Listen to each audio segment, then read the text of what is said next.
누가복음 5장 37절에서 39절까지 말씀. 제가 가진 성경에는 신약성경 97쪽에 기록이 되어 있습니다.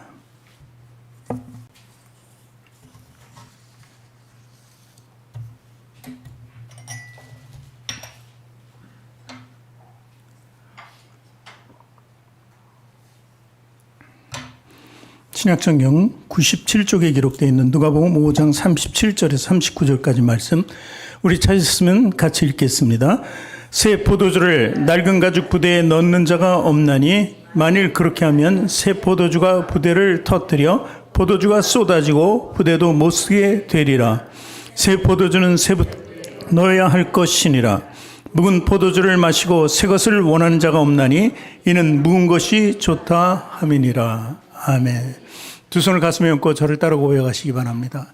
하나님께서는 나를 사랑하십니다. 하나님께서는 나를 존귀하게 여기십니다.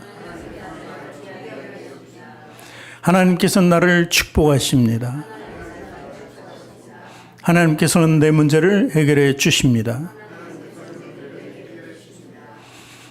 믿으십니까? 아멘. 우리 앞뒤 전후 좌우에 계신 분들과 인사합니다. 당신을 사랑하고 축복합니다.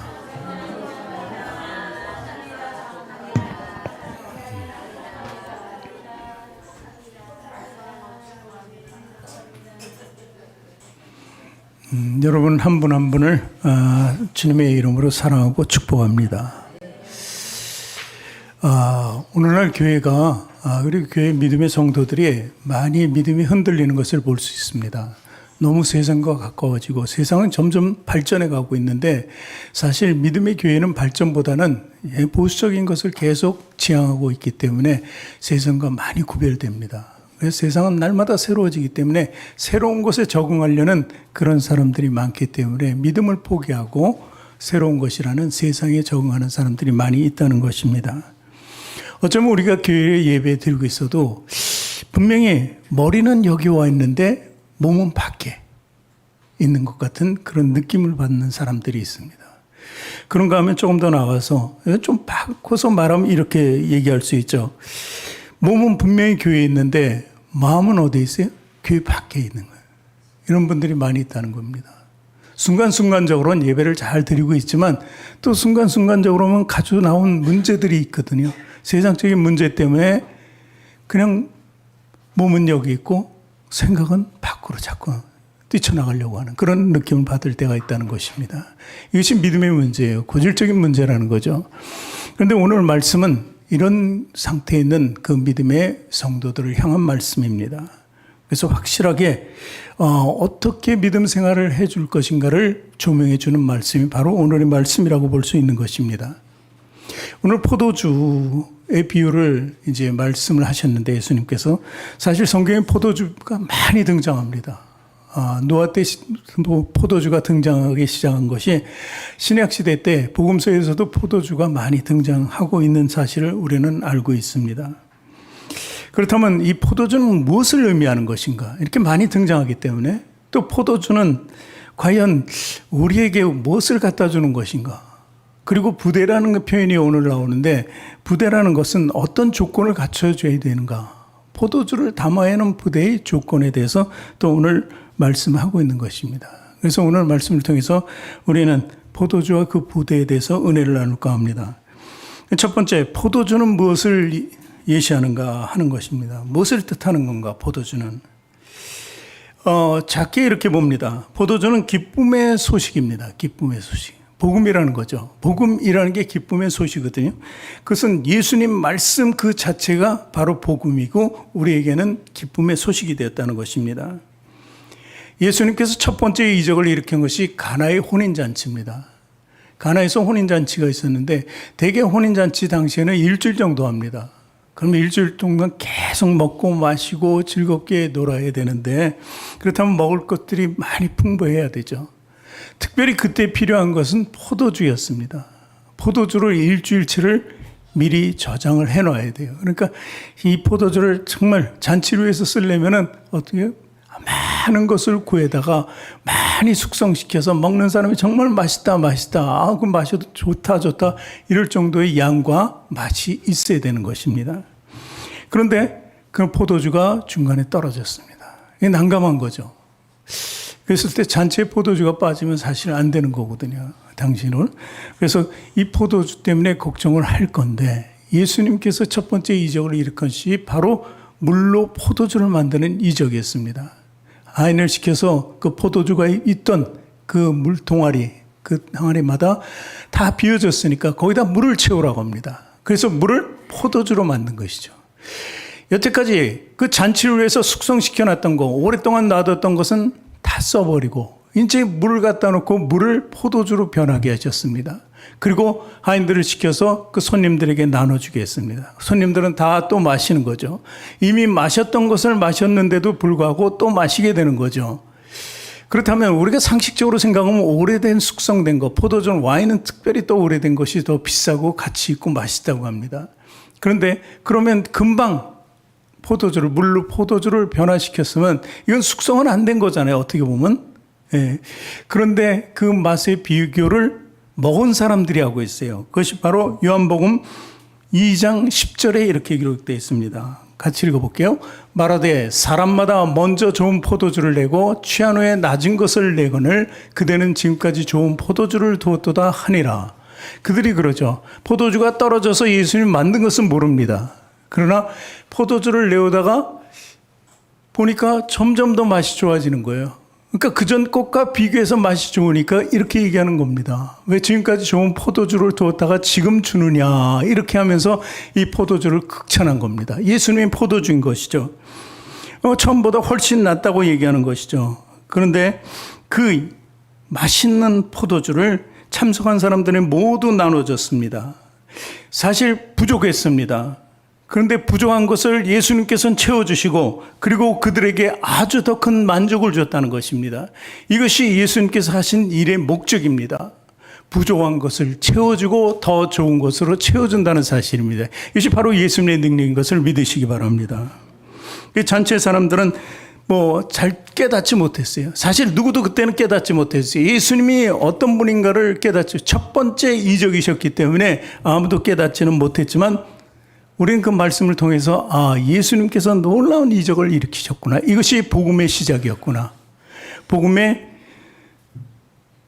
시작이 된 것입니다. 그리고 또 이제 포도주를 이제 후에도 이제 예수님께서 포도주에 대해서 말씀하십니다. 마태복음 26장 27절, 28절 두 절 말씀을 보겠습니다. 또 잔을 가지사 감사기도 하시고 그들에게 주시며 이르시되 너희가 다 이것을 마시라. 이것은 죄사함을 얻게 하려고 많은 사람을 위하여 흘리는 바 나의 피 곧 언약의 피니라. 이 현장이 어떤 현장입니까? 예수님께서 만찬을 하는 거예요. 12 제자들과 함께 마지막으로 음식을 나누고 포도주를 마시는 장면입니다. 이제 곧 예수님은 잡혀서 온 수모를 겪고 골고다의 십자가를 가지시고 거기에서 못 박혀 죽으시는 거예요. 피를 흘리고 죽으시게 돼 있는 거예요. 아직 예수님께서는 피를 흘리지 않았는데도 불구하고 지금 말씀해 보면 많은 사람을 위하여 흘리는 바 나의 피 곧 언약의 피라고 포도주를 그렇게 비유하고 있어요. 그런데 제자들은 그 의미를 모르죠. 이거 어떻게 예수님의 피야? 예수님이 왜 피를 흘리시고 피를 나눠줘야 되나? 이런 것을 잘 몰랐습니다. 근데 언약이라는 거예요. 언약의 피. 이것은요, 당시의 결혼식에서는 결혼할 때 신랑과 신부는요, 처음 만나면서 약혼과 같은 거죠. 그 포도주 한 잔을 신랑이 가져갑니다. 그리고 신부에게 줍니다. 그것을 신부가 마시면은 결혼을 하겠다는 맹세가 되는 거예요. 그래서 언약이라는 거죠. 그 포도주 자체가 언약입니다. 그것을 비유하여서 예수님께서는 포도주를 주고 너희들이 마시면 나와 언약을 맹세를 하는 것이니라 이렇게 말씀하신 것입니다. 아직 죄사함의 피를 흘리지는 않았습니다. 그러나 이 피라는 것을 가지고 제자들과 언약과 맹세를 하는 장면이 나오는 것입니다.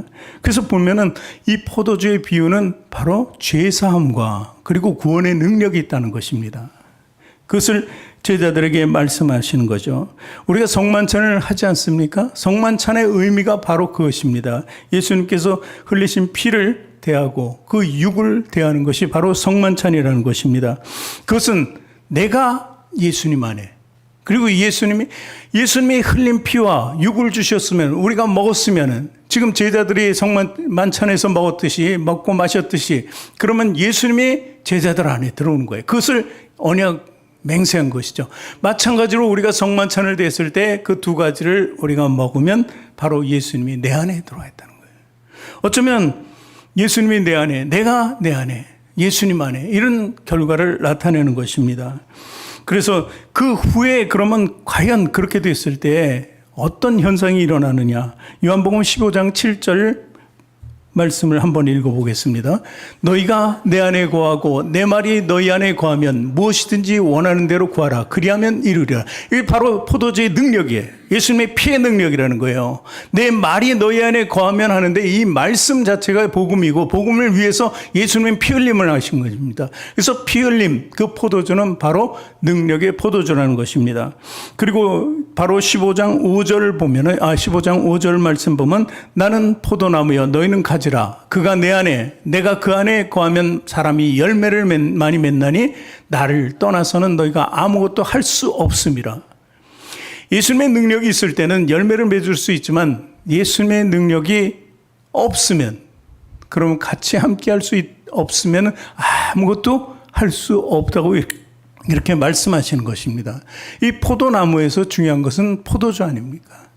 그래서 예수님께서는 계속해서 포도주의 비유를 들어서 서로 간의 언약을 구하는 것입니다. 그래서 우리가 그 언약 가운데 있으면은 우리 개인적으로 조금 전에 말씀처럼 축복된 삶을 살 수 있습니다. 그리고 교회도 부흥의 열매를 맺을 수 있다는 것입니다. 열매를 많이 맺는다는 것은 교회 부흥을 의미하는 것입니다. 그래서 우리는 열매 맺는 삶, 그리고 구원과 축복의 삶을 살기 위해서는 그 포도주 언약을 상기해야 돼요. 그 맹세를 우리 스스로 파기해서는 안 되고, 우리 스스로 늘 지킨다고 했으니 항상 떠나지 않고 지켜야 되는 삶을 살아야 한다는 것입니다. 그리고 또 포도주는 계명의 역할을 하고 있습니다. 오늘 말씀에서 묵은 포도주와 새 포도주, 이렇게 두 가지 포도주가 등장합니다. 묵은 포도주는 잔치를 위해서 사람이 만든 것이고, 주인이, 그리고 새 포도주는 예수님께서 만드신 포도주라는 것입니다. 그래서 묵은 포도주와 새 포도주가 있습니다. 왜 여기에 계명을 제가 말씀드리냐면, 계명에는 어떤 것이 연상이 됩니까? 계명하면 십계명이죠. 십계명은 무엇을 의미합니까? 율법이라는 거예요. 출애굽한 이스라엘 백성들이 이제 하나님이 지시하는 땅으로 가기까지 이제 시간이 많이 걸렸습니다. 그러나 그들은 오합지졸에 불과했어요. 200만이 넘는데도 불구하고 뭔가 자기네 구심점이 없는 것입니다. 우상을 섬기는 사람들은 우상이라는 구심점이 있어요. 그런데 하나님은 보이질 않으니까, 역사하시는 것은 알겠는데 보이질 않으니까, 그러니까 하나님의 뜻을 잘 모르는 거예요. 하나님의 존재를 잘 모르는 거예요. 그래서 하나님께서는 시내산에서 모세를 불러다가 십계명을 그들에게 주죠. 이 율법을 지켜라. 너희들이 살아가기 위해서는 이 율법을 지켜라. 이 율법 자체가 나다 이런 거예요. 그래서 이스라엘 백성들이 언약궤를 메고 계속 다녔죠. 그 언약궤 안에 뭐가 있어요? 십계명이 있었던 것입니다. 그러니까 그게 하나님의 상징이라는 거예요. 그러니까 이 십계명을 떠나서는 안 된다는 거죠. 계명은 모두 준수하고 지키라는 것이죠. 그런데 그 십계명의 글자 수가 613. 그래서 613을 또 나눴어요. 248과 365. 그래서 248은 꼭 적극적인 거죠. 꼭 해야 된다. 이것을 248가지를 들었습니다. 그 율법을, 십계명을 가지고 또 파생되는 율법을 만든 것이죠. 그래서 248의 의미는 사람의 인체 구조가 248개로 구워져요. 그리고 나머지 365는 하루하루의 삶, 1년의 삶을 얘기합니다. 매일같이 이것을 지키라는 것입니다. 613가지는 율법적인 것. 모든 것. 십계명을 봤을 때도 이 십계명을 제대로 지킬 수가 없는데 613가지로 쪼개서 하라 그러니까 정말 이거는 감당할 수 없는 율법이 되는 것입니다. 그래서 그 율법은 어떤 기능을 가졌어요? 사람들이 율법만을 생각하니까 내가 그 율법 안에 있어야 되고, 내가 나를 발견하고 내가 고쳐야 되는데, 그것보다는 남들의 죄가 먼저 보여요. 남들이 그 율법대로 안 하는 것이 먼저 보여요. 그러니까 정죄하고 심판하는 것이 율법의 기능이 됐다는 것입니다. 하나님께서 주었을 때는 너희가 이걸 지키고 살아가야 한다. 살기 위해서는, 나와 같이 하기 위해서는, 너희가 하나님 나라에 들어오기 위해서는 이것을 지키라고 했는데 이것은 지킬 수 없고 서로 정죄하고 심판하니까 이것은 구원의 도구가 아니라 심판의 도구가 되어버렸다는 사실입니다. 그것이 바로 묵었다는 의미예요. 예수님께서. 그 새 포도주는 뭐예요? 새 포도는 예수님께서 말씀하십니다. 마태복음 22장 37절서부터 40절까지 계속 읽어보겠습니다.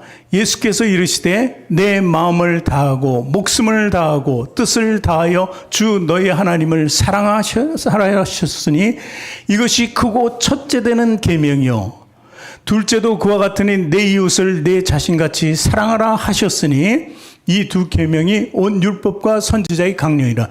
율법을 정리했습니다. 율법이 잘못되어 있다는 것은 아닙니다. 율법에 나타난 것을 완전히 정리한 거예요. 이것이 새 포도주예요. 어떻게 하라고요? 하나님을 사랑하고 이웃을 사랑하라. 근데 그 중간에 누가 있어요? 나라는 존재가 있어요. 나를 사랑하지 않으면 하나님도 사랑할 수 없고 이웃도 사랑하지 않아요. 우선 나 자신을 내가 사랑하는 것을 먼저 드러내야 돼요.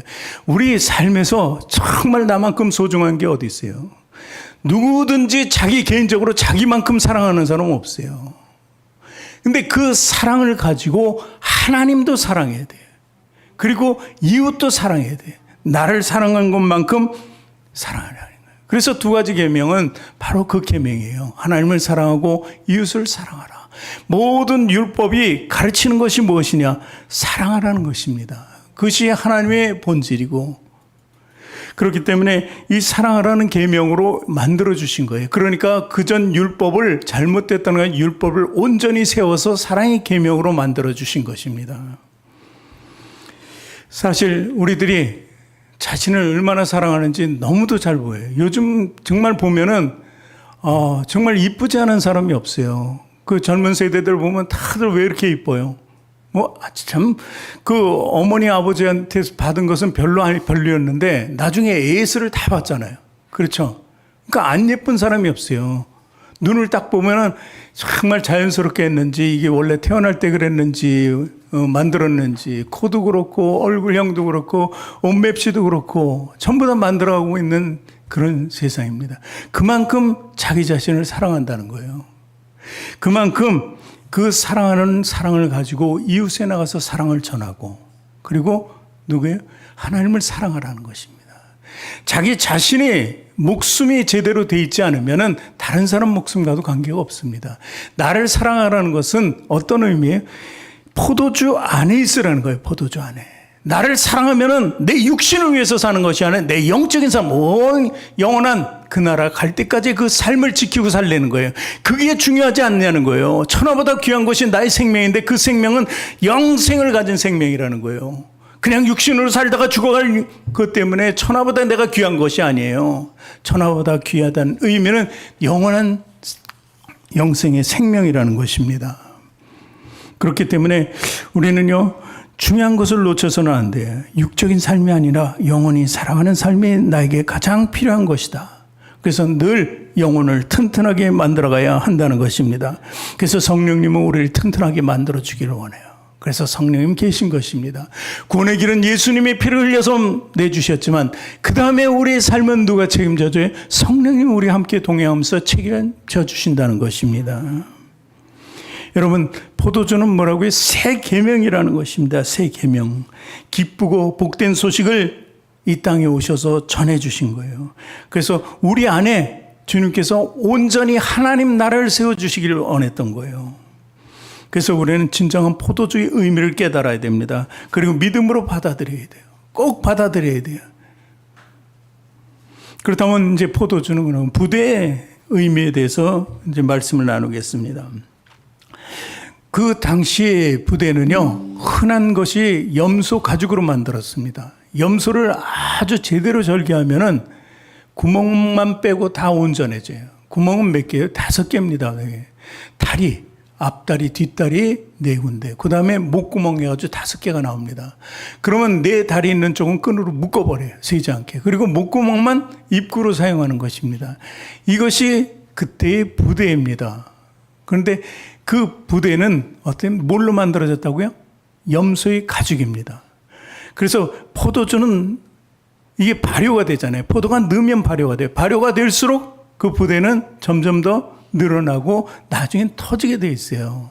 그런데 처음에 넣은 포도주를 다 쓸 때까지는 오래돼도 잘 안 터져요. 근데 그것을 비우고 새 것을 넣으면 그게 발효성이 강하기 때문에 바로 터져버린다는 거예요. 그래서 새 포도주를 낡은 부대에 넣지 말라는 것입니다. 낡은 부대를 못 쓰는 게 아니라 원래 것을 가지고 있을 때는 괜찮아요. 왜냐하면 점점 더 발효성이 약해지니까 거기에 적응이 돼서 딱 있기 때문에 쓸 수는 있는데 새 포도주가 들어가는 순간 그 발효성이 강하기 때문에 터져버린다는 것입니다. 그래서 이 부대의 비유를 예수님께서 드신 것입니다. 이 부대, 우리가 부대라면 어떤 부대가 되어야 할지 한번 생각을 해보기 원합니다. 첫 번째, 부대는 그릇이잖아요. 그릇, 하나의 그릇입니다. 그래서 우리는 정말 하나님이 쓸 수 있는 새로운 그릇이 되어야 돼요. 그릇. 그래서 예레미야서 18장 4절에 보면 이런 말씀이 기록되어 있습니다. 진흙으로 만든 그릇이 토기장의 손에서 터짐에 그가 그것으로 자기 의견에 좋은 대로 다른 그릇을 만들더라. 이 말씀을 보면은 우리가 믿음 없이 살 때는 그냥 터지는 그릇이에요. 그리고 하나님을 만났을 때 우리 예전 그릇은 터져버려야 돼. 깨져버려요. 없어져 버려야 돼요. 그리고 나서 다시 만들어져야 돼요. 누가 만들어요? 하나님이 만들어 주시는 거예요. 이제 새로운 것으로 탄생하게 되는 것입니다. 그러니까 영광의 육이 옛날엔 낡은 것이었습니다. 죄된 삶을 살았지만 그것이 다 터져버리고 깨져버리고 이제 새로운 영과 육으로 거듭나게 된다는 것입니다. 그랬을 때 그 그릇을 사용할 수 있는 것입니다. 근데 그릇이 뭐 많아도 우리가 쓰는 그릇이 있어요. 늘 쓰는 그릇.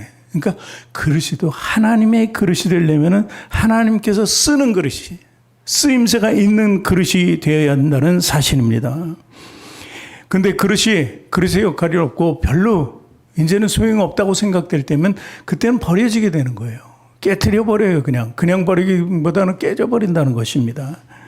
그래서 주님이 이것을 모두 결정할 수 있어요. 주님의 마음이에요. 그러니까 우리는 주님의 마음에 합당한 자가 되어야 한다는 사실입니다. 물론 금과 은그릇 있죠. 쓰지 않고 정말 보관하는 그릇이에요. 근데 그거보다는 하나님이 늘 쓰는 질그릇이고 보기 좋지 않은 그릇이라도 늘 쓰는 그릇이 되어야 된다는 것입니다. 그래서 우리는 쓰는 그릇, 튼튼한 그릇이 되어야 돼요. 포도주를 채워도 멀쩡한 그런 그릇이 되어야 된다는 것입니다. 그래서 주님이 찾을 때마다 우리는 귀한 쓰임받는 그릇이 되어야 하는 것입니다. 저와 여러분이 그런 그릇이 될 것을 믿습니다. 그리고 또 이제 부대라는 의미는 그릇을 넘어서 성전이라는 의미를 가지고 있습니다. 성전. 고린도전서 3장 16절, 17절 말씀을 보겠습니다. 너희는 너희가 하나님의 성전인 것과 하나님의 성령이 너희 안에 계시는 것을 알지 못하느냐. 누구든지 하나님의 성전을 더럽히면 하나님이 그 사람을 멸하시리라. 하나님의 성전은 거룩하니 너희도 그러하니라. 자, 이 말씀은 아주 굉장히 깊이 있는 말씀이잖아요. 좀 전에 그랬잖아요. 버림받으면 안 돼요. 하나님의 성전을 더럽히면 버림받는다는 것입니다. 우리가 예수 믿고 구원받고 그 안에 살면서도 어떤 때는 내 삶을 위해서, 내 육적인 삶을 위해서, 내 가정, 내 경제적인 이런 모든 것 때문에 하나님을 떠날 때가 있는 것입니다.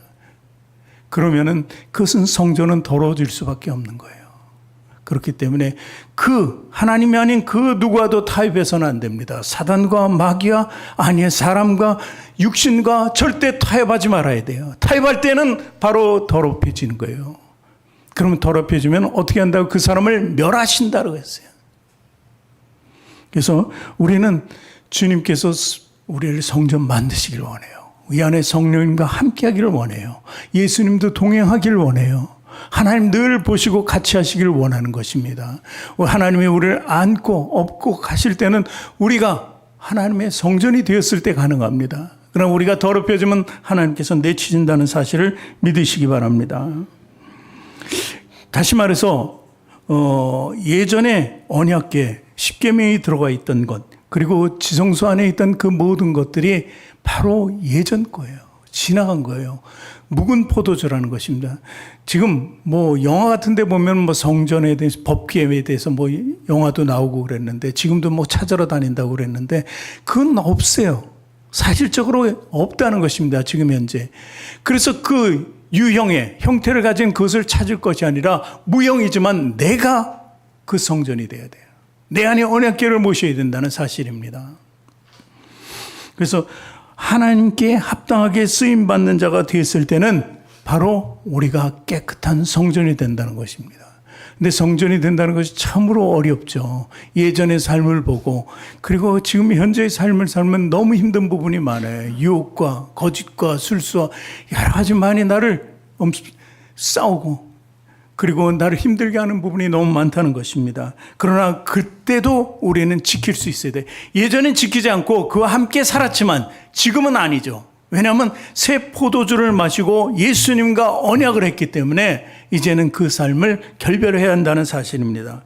갈라디아서 5장 19절서부터 보면 우리가 하지 말아야 될 것, 막아야 될 것을 이야기하고 있습니다.